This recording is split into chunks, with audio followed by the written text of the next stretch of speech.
slideshow. Thank you. So what is Toastmasters, as you asked us over there? Because I believe something was preached to you. We are all members. And if you're not a member, you're a guest. So this is for the members and this is for the guests. Sometimes members don't have time to read a lot of material, right? So this is, what is Toastmasters? So, or Toastmasters International, as it is commonly known, because Toastmasters organization, but Toastmasters International is what is registered as an organization. So it is a non-profit educational organization that helps us become better public speakers and also helps us in our leadership skills through networking in a global way. And TMI is based in Inglewood, Colorado, in the USA. For the people who have been blessed enough to travel to the USA, I believe you could be familiar, you could not be. I am not familiar. I am still we're looking forward to traveling and going to the headquarters at TMI in Colorado. For those of us who are bucket list, because I love traveling. So, George? Yes? It's up in the mountains. Yes. Colorado, Englewood is right in the Sierra Nevadas. It's a gorgeous place. I've been there. It's lovely. Fantastic. Now, I have one challenge. I fear cold. So how would this solution come about? Taking me to the mountains and ensuring that I'm not very cold. How would that happen? Go in the summer. Fantastic idea. I will make sure that I schedule a trip to Colorado during the summertime in the USA.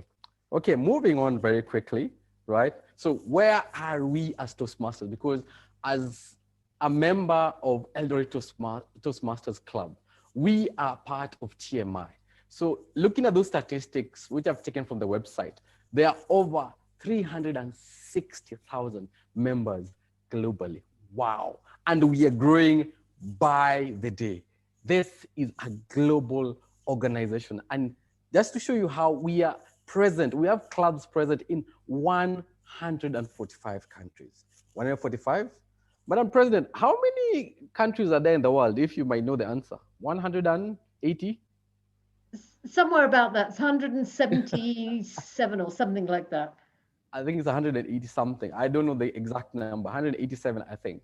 So I believe Toastmasters is doing well because we just have around 40 or 30 countries to cover before we totally are global, totally and completely global. But I believe that is in the future because the future is always bright for Toastmasters. Looking at the next statistic is there are over 16,200 clubs and growing every day as we chatter.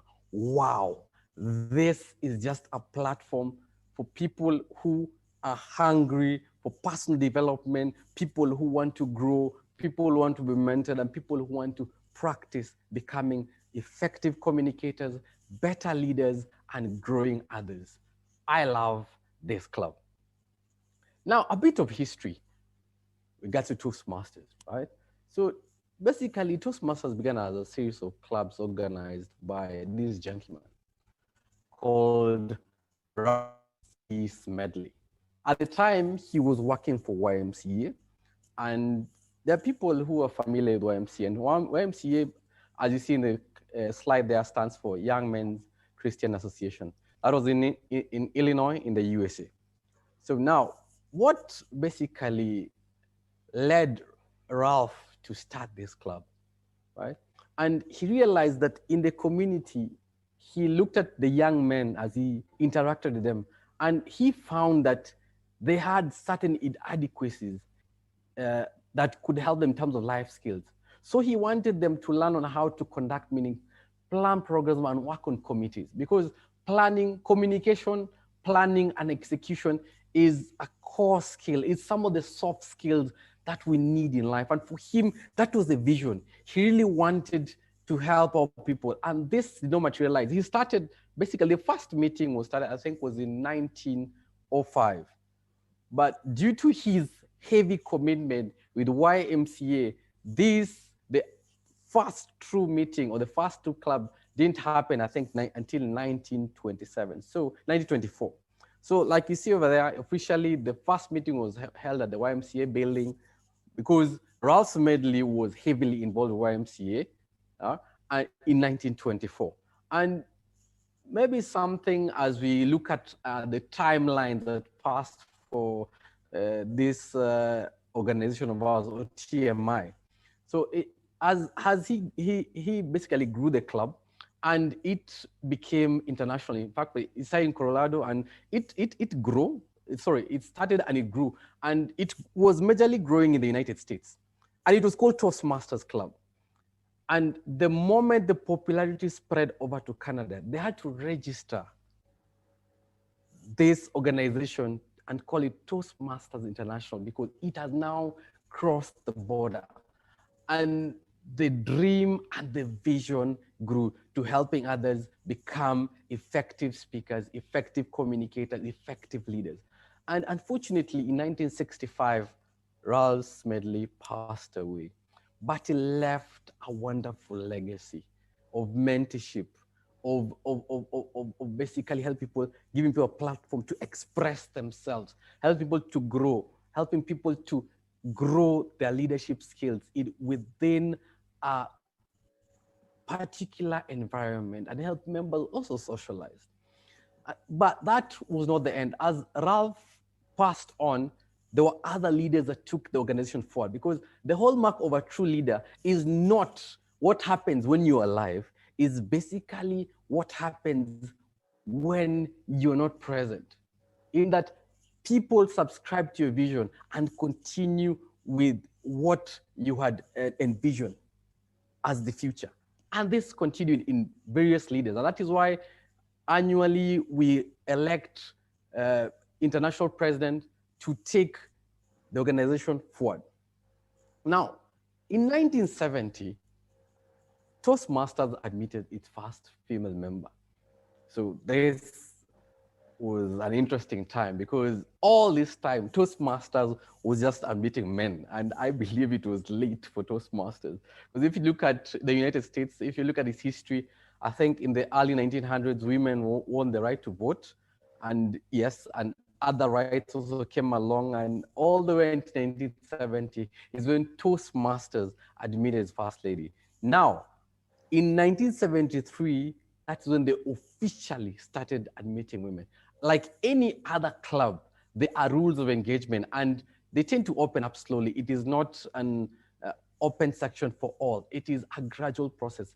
And the club has been growing and metamorphosizing to encompass and envision more members and basically bring in the diversity. Because right now, in 143 countries, the diversity is so great, and we enjoy it every day as we interact during our club meetings on Zoom. The platform has opened up, and it's wonderful. I love it.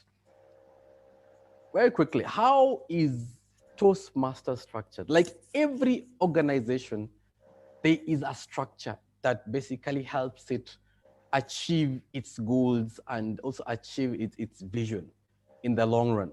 So at the center of Toastmasters clubs, right? Oh, it starts with the member, because the focus is on the member, because Toastmasters basically envision that it wants to help the member become an effective communicator. It's all about the member experience, effective communicator, effective leader, and somebody who can mentor and give back to the world. And the focus of TMI is the member. After the member comes together and forms clubs. As per TMI rules, a club that is basically within good standing looks at least 20 members and above.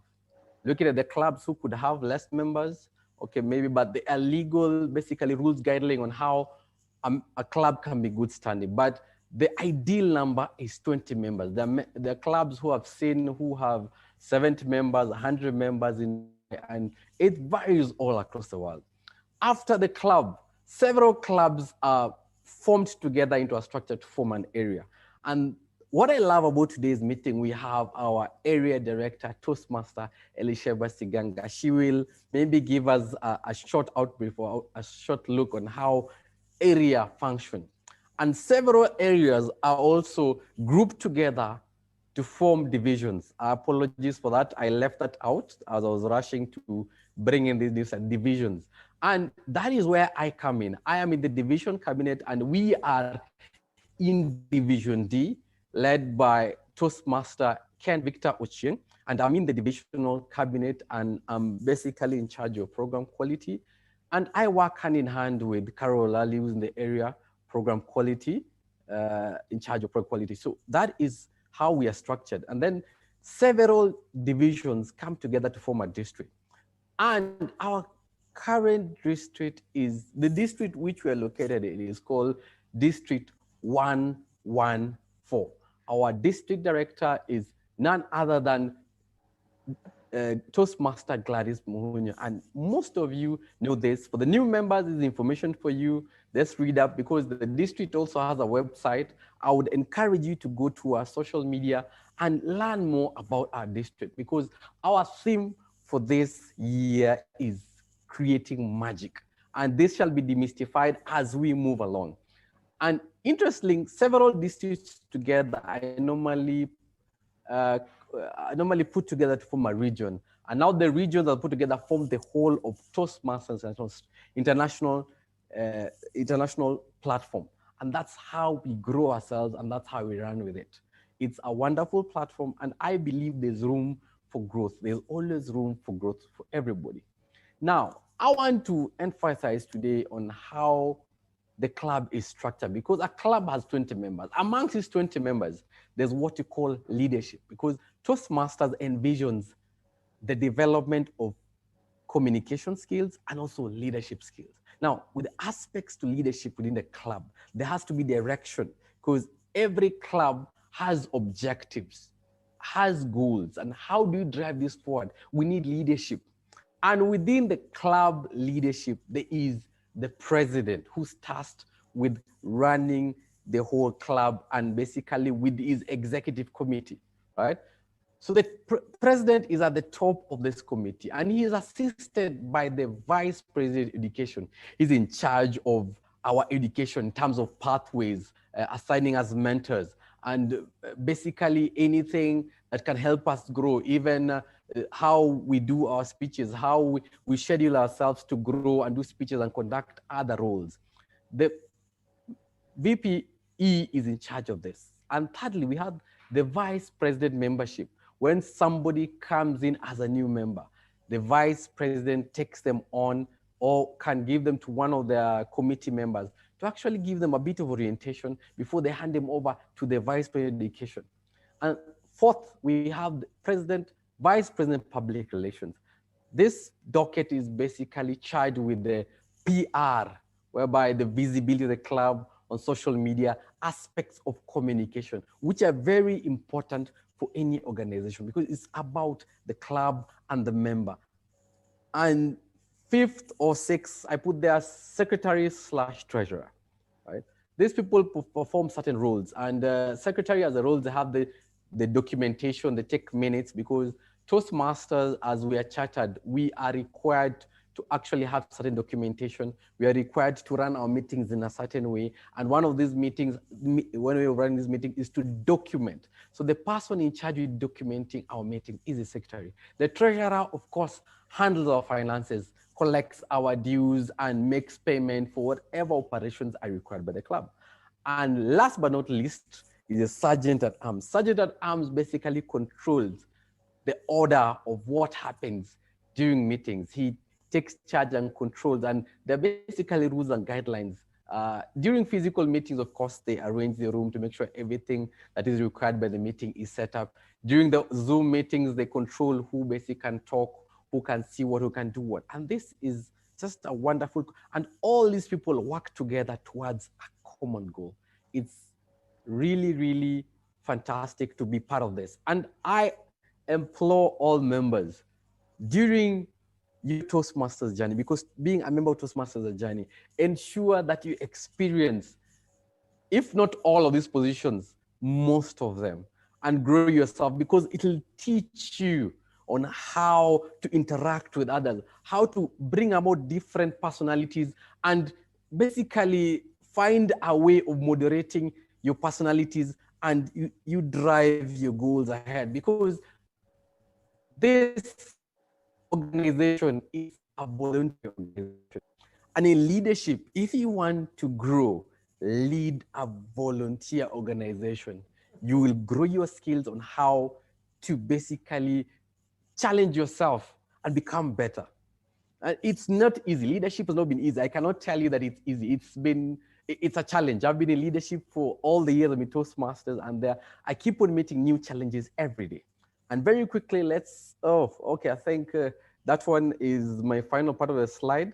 Now, there was a section I was supposed to tackle whereby it's called the Toastmasters wears many hats. I will have to apologize due to issues with Murphy's Law. I will cover that during another session, but I do believe that as Toastmasters, we are here for a purpose. And I want you to embrace your why. Why am I in Toastmasters? And embrace the 4 principles. Rise, right? Respect, respect your fellow Toastmasters. Bring about excellence. And with that, I believe that there is something you've taken away from my presentation. And I will be arranging more trainings specifically because program quality docket is basically tasked to ensure that Toastmaster member is equipped with as much information as possible so that they can effectively execute their tasks at club meeting and at club levels. Madam President, I hand it back to you, and it's been a wonderful experience. I'm glad and happy to be a member of Eldoret Toastmasters. Back to you. Thank you so much, George. I'm sure while you were talking, you didn't have a chance to look, particularly when you're sharing a screen, to look at the comments, but everybody is saying that they're really appreciating it. And even what I was saying, that the very, what's what I'm looking for? Very, very seasoned Toastmasters. Everybody learns something. Every time you go to any education, you always learn something extra. Thank you so much indeed. I'm